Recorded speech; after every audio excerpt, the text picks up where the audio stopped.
Assalamualaikum warahmatullahi wabarakatuh. Saya Ika Volina dari Program Studi Manajemen Sumber Daya Perairan Universitas Hasanuddin. Di sini saya akan menjelaskan tentang struktur sel dan DNA. Nah, video ini dibuat untuk memenuhi tugas mata kuliah genetika populasi ikan. Oke, langsung saja untuk pembahasannya ada pengertian sel, pola pewarasan sifat, dan ekspresi gen. Yang pertama yaitu pengertian dari sel. Sel merupakan unit terkecil dari makhluk hidup dan merupakan unit penyusun dari makhluk hidup, seperti baik itu hewan, tumbuhan, dan manusia. Kategori sel dapat dikategorikan menjadi dua. Yang pertama sel eukariotik dan sel prokariotik. Sel prokariotik sel yang berada dalam organisme sel tunggal atau uniseluler, sedangkan sel eukariotik adalah sel yang berada dalam organisme multiseluler. Sel prokariotik tidak memiliki dinding sel, sedangkan sel eukariotik memiliki dinding sel. Yang kedua yaitu pewarasan sifat. Pewarasan sifat merupakan penurunan sifat dari induk ke anaknya yang bergantung dengan sifat yang diturunkan oleh orang tuanya yang dikodekan oleh materi genetik tersebut. Komponen pewarasan sifat ada dua, yang pertama kromosom, yang kedua adalah gen. Kromosom merupakan struktur berbentuk benang-benang halus yang berfungsi sebagai pembawa informasi genetik dari induk kepada anaknya. Di dalam tubuh terdapat 23 pasang kromosom atau 46 buah kromosom di dalam tubuh yang terdiri dari autosom dan seks kromosom. Nah, ini merupakan gambar dari 23 pasang kromosom yang terdiri dari autosom dan seks kromosom. Komponen pewarasan sifat yang kedua yaitu gen. Gen merupakan segmen DNA dari DNA satu ke DNA yang lain. Jadi, gen dapat dikatakan sebagai bagian dari DNA yang mengekspresikan sifat tertentu. Yang selanjutnya yaitu ekspresi gen. Ekspresi gen merupakan rangkaian proses penerjemahan informasi genetik dengan menggunakan gen sebagai cetakan menjadi protein, dan selanjutnya menentukan fenotip. Informasi yang dibawa bahan genetik tidak bermakna apapun bagi sebuah organisme apabila tidak diekspresikan dalam bentuk fenotip. Nah, proses ekspresi gen yaitu sel atau DNA melakukan berbagai proses, antara lain yang pertama proses replikasi atau penggandaan DNA, kemudian penyalinan informasi genetik dari DNA ke mRNA. Proses ini disebut dengan transkripsi, dan kemudian diikuti oleh penerjemahan informasi genetik yang terdapat dalam molekul mRNA menjadi protein. Proses ini disebut dengan translasi.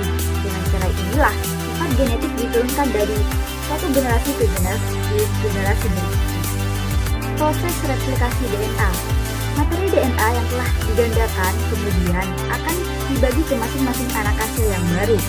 Struktur DNA berupa double helix yang terdiri dari dua untaian rantai polimer DNA yang saling berpasangan secara komplementer. Adenin berpasangan dengan timin, guanin berpasangan dengan sitosin. DNA yang telah dibelah dari struktur double helix dapat membentuk gulungan yang mengganggu proses replikasi. Ketika sebagian dari DNA mulai terbuka, maka proses replikasi ini dapat dimulai.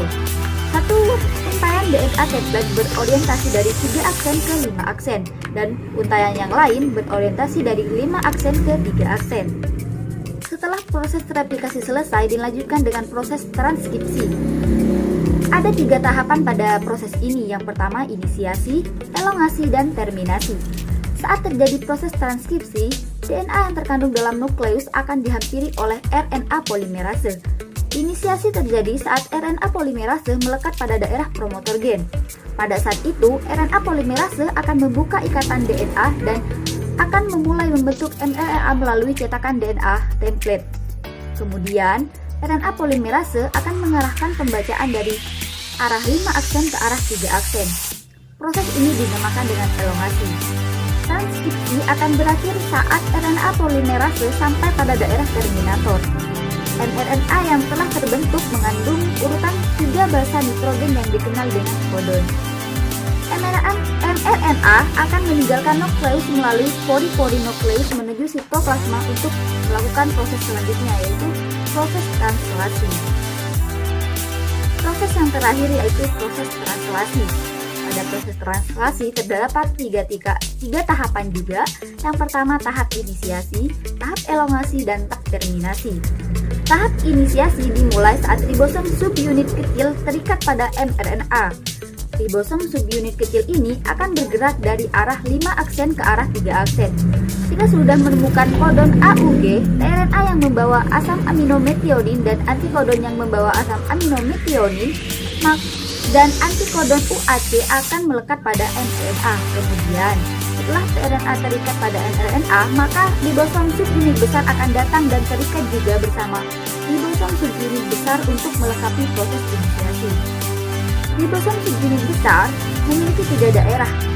Daerah A, aceptor site, daerah T, subsidiary site, dan daerah E, exit site.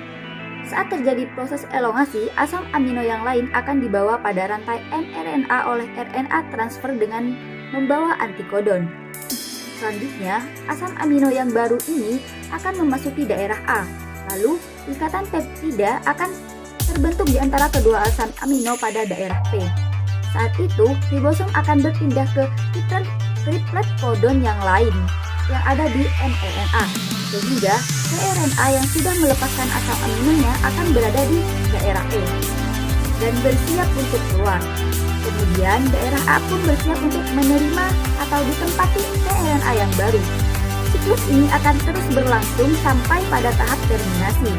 Terminasi terjadi ketika salah satu dari 3 stop kodon berada pada daerah P. Kodon ini dikenali oleh protein yang dikenal sebagai release vector. Saat release vector memasuki daerah A, secara otomatis polipeptida akan rilis dari ribosom dan ribosom akan terpisah dan bersiap untuk melakukan translasi yang baru. Nah, polipeptida inilah yang dikenal dengan sebagai protein. Mungkin hanya itu yang dapat saya sampaikan. Kurang dan lebihnya saya mohon maaf. Wassalamualaikum warahmatullahi wabarakatuh.